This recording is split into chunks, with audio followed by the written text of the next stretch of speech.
آج ہمارے مدارس محفوظ نہیں ہیں، آج ہمارے مکاتب محفوظ نہیں ہیں۔ آنے والی نسلوں کی ایمان کی فکر کرنے کی ہمیں ضرورت ہے، اس لیے کہ جب ہماری مساجد محفوظ نہیں ہوگی تو ہمارے بچے دین کہاں سے سیکھیں گے؟ جب ہمارے مکاتب اور مدارس مضبوط نہیں رہیں گے تو ہمارے بچوں کو کلمہ لا الہ الا اللہ محمد رسول اللہ کے معنی اور مفاہیم سمجھائے گا کون؟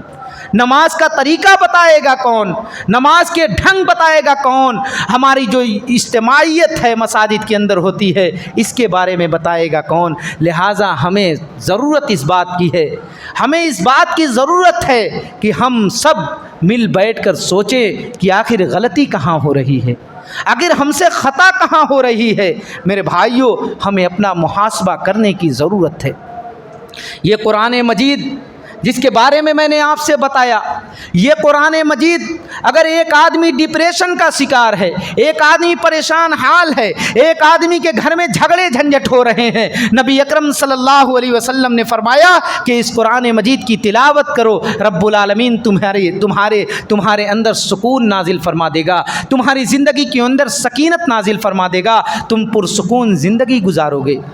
آج نیند نہیں آتی ہے لوگوں کو، ٹیبلیٹ کھا لیتے ہیں، گھر میں انبن ہے، باپ بیٹے میں جھگڑے ہیں، ماں بیٹی میں جھگڑے ہیں۔ میرے بھائیوں، قرآن مجید کی طرف لو لگا لو، انشاءاللہ اللہ رب العالمین سب کچھ دور فرما دے گا۔ یہ قرآن مجید جو لوگ پڑھانے والے ہیں، قرآن مجید کی جو لوگ درس و تدریس کرنے والے ہیں، میرے بھائیوں، اللہ کے رسول صلی اللہ علیہ وسلم نے فرمایا خیرکم من تعلم القرآن وعلمہ، کہ اس روئے زمین پر اگر کوئی سب سے بہتر تعلیم و تربیت کا کام ہے تو وہ قرآن مجید کی تعلیم ہے، قرآن مجید کو پڑھنا اور پڑھانے کا کام ہے۔ اگر ایک بندہ مومن، ایک طلبہ اپنے گھر سے نکلتا ہے قرآن مجید کی تعلیم حاصل کرنے کی غرض سے، ایک بندہ اپنے گھر سے نکلنا ہے قرآن مجید کو پڑھنے کی وجہ سے، تو میرے بھائیوں، نبی اکرم جناب محمد رسول اللہ صلی اللہ علیہ وسلم نے فرمایا والحیتان فی جو الماء، کہ مچھلیاں سمندر میں اس پڑھنے والے بچے کے حق میں استغفار کی دعا کرتی رہتی ہیں۔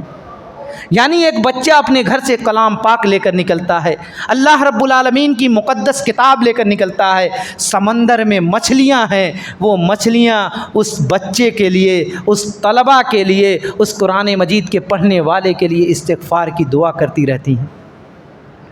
میرے بھائیوں، آج ہماری زندگی کے اندر کتنی پریشانیاں ہیں، کتنی پریشانیاں ہیں، ہم سوچ نہیں سکتے ہیں۔ پرسکونیت ہمارے اندر سے ختم ہو گئی ہے۔ میرے بھائیوں، آج ہمارے یہاں معاشرے کے اندر، بحیثیت معاشرے کے اندر ہم دیکھیں، ایک مسلمان دوسرے مسلمانوں کا دشمن بنا بیٹھا ہوا ہے، ایک مسلمان دوسرے مسلمان کا جانی دشمن بنا بیٹھا ہوا ہے، جبکہ ہم قرآن مجید کی یہ آیت پڑھتے ہیں، نبی اکرم جناب محمد رسول اللہ صلی اللہ علیہ وسلم کو مخاطب کرتے ہوئے اللہ رب العالمین نے فرمایا فاصبر کما صبر اولو العزم من الرسل، کہ اے نبی اکرم آپ انبیاء کرام کی طرح صبر کیجئے جیسا اولو العزم پیغمبروں نے صبر کیا تھا۔ میرے بھائیوں، دوسری جگہ فرمایا انما یوفی الصابرون اجرهم بغیر حساب، کہ جو بندہ صبر کرتا ہے، جو بندہ صبر کرتا ہے، اللہ رب العالمین کے یہاں اسے بے حساب و کتاب ثواب دیا جائے گا۔ ہم یہ آیت پڑھتے ہیں گزر جاتے ہیں، ہم یہ آیت پڑھتے ہیں گزر جاتے ہیں، معنی اور مطلب سمجھنے کی کوشش نہیں کرتے ہیں۔ میرے بھائیوں، اگر ہماری کمیونٹی کے دو بھائی، دو مسلمانوں کے درمیان اگر جھگڑا ہو جاتا ہے، میرے بھائیوں، دو مسلمان بھائیوں کے درمیان جھگڑا ہو جاتا ہے، کیا یہ آیت ہمیں یہ نہیں بتاتی ہے کہ ہمیں صبر کرنا چاہیے؟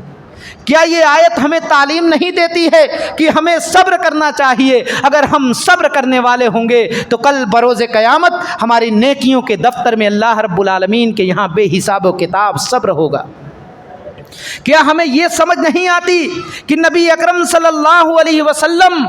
کو اس بات پر کامل یقین تھا کہ آپ صلی اللہ علیہ وسلم جو بھی دعا کرتے اللہ رب العالمین فوراً اس دعا کو قبول فرماتا، مگر اللہ رب العالمین آپ کو صبر کی تلقین کرا رہا ہے اور کہہ رہا ہے کہ جیسے اولو العزم پیغمبروں نے صبر کیا، اے نبی آپ بھی ویسے ہی صبر کیجئے۔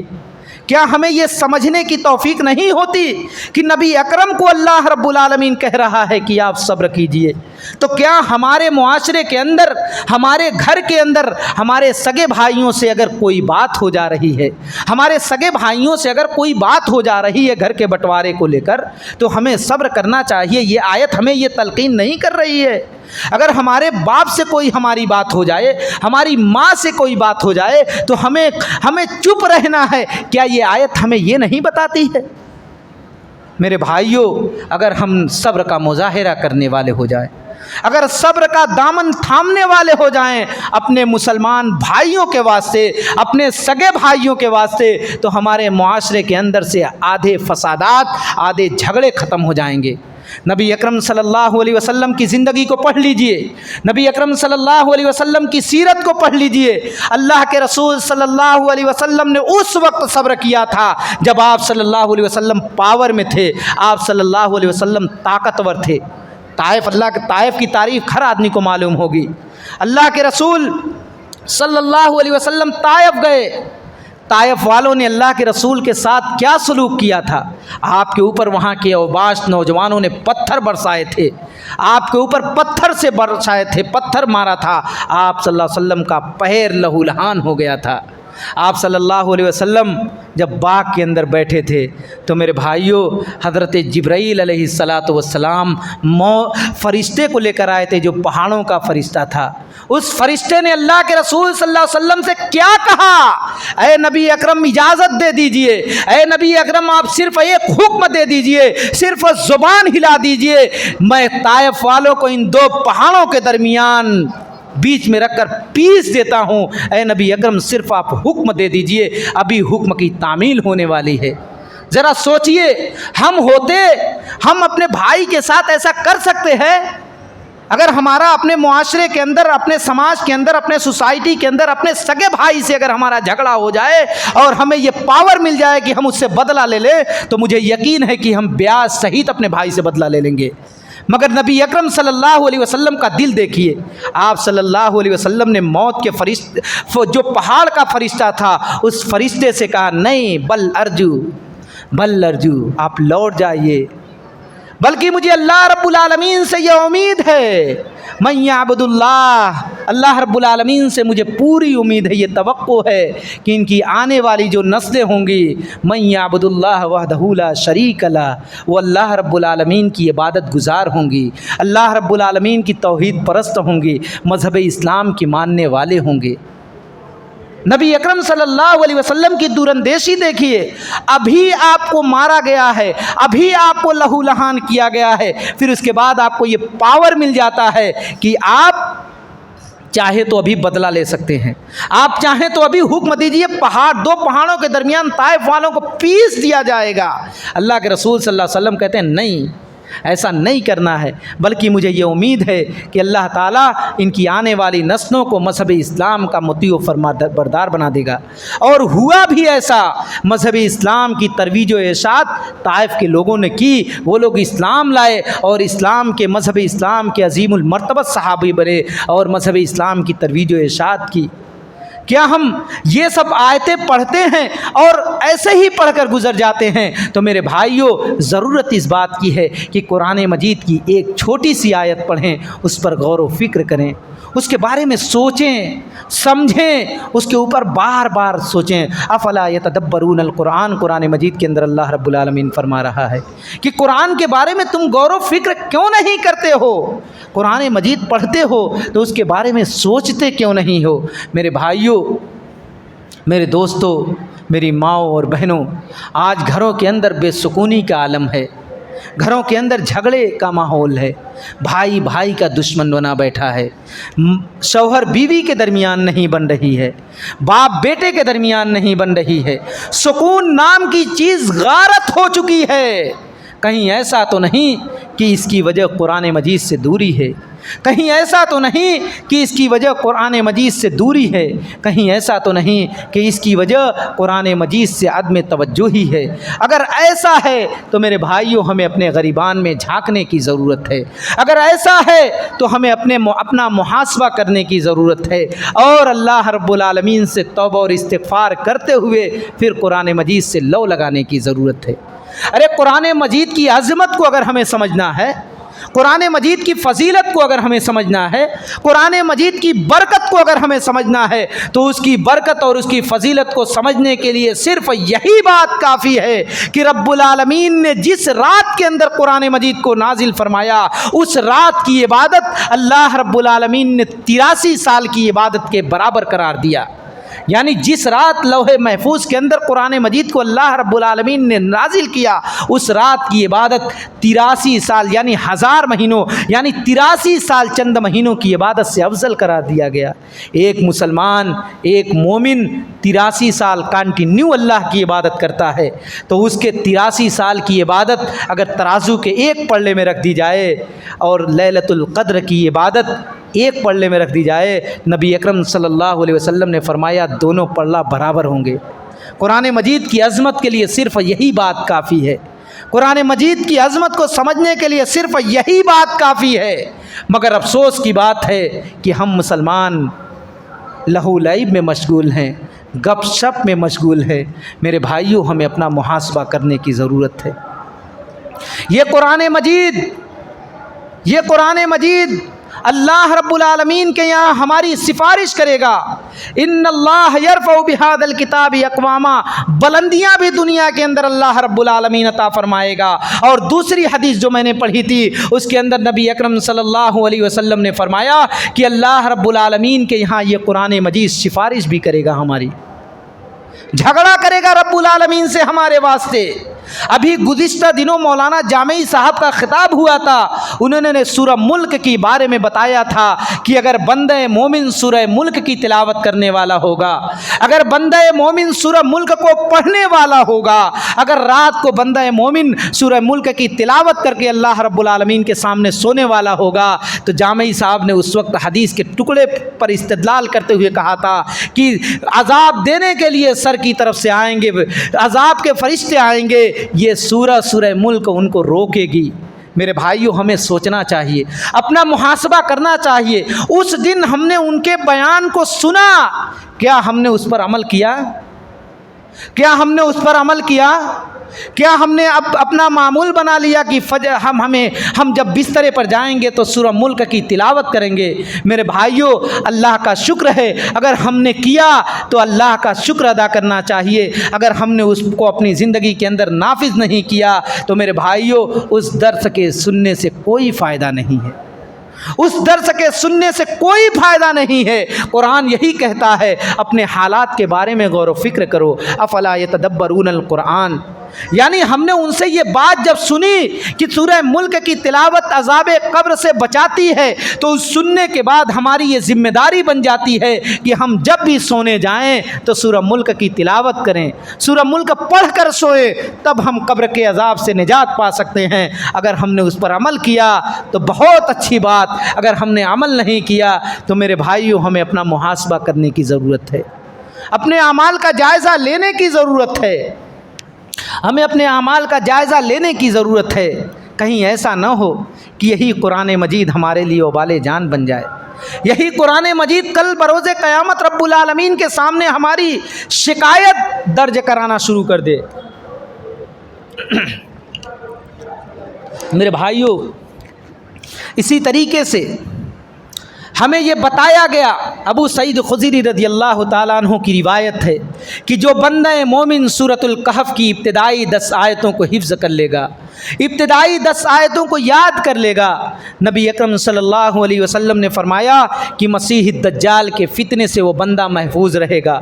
مسیح الدجال کے فتنہ اس کو ٹچ نہیں کرے گا۔ مسیح الدجال کا فتنہ کتنا بڑا فتنہ ہے، مسیح الدجال کا شر کتنا بڑا شر ہے کہ ہم ہر نماز میں اللہ رب العالمین کے حضور یہ دعا کرتے ہیں، اللہم انی اعوذ بک من عذاب القبر واعوذ بک من فتنۃ المسیح الدجال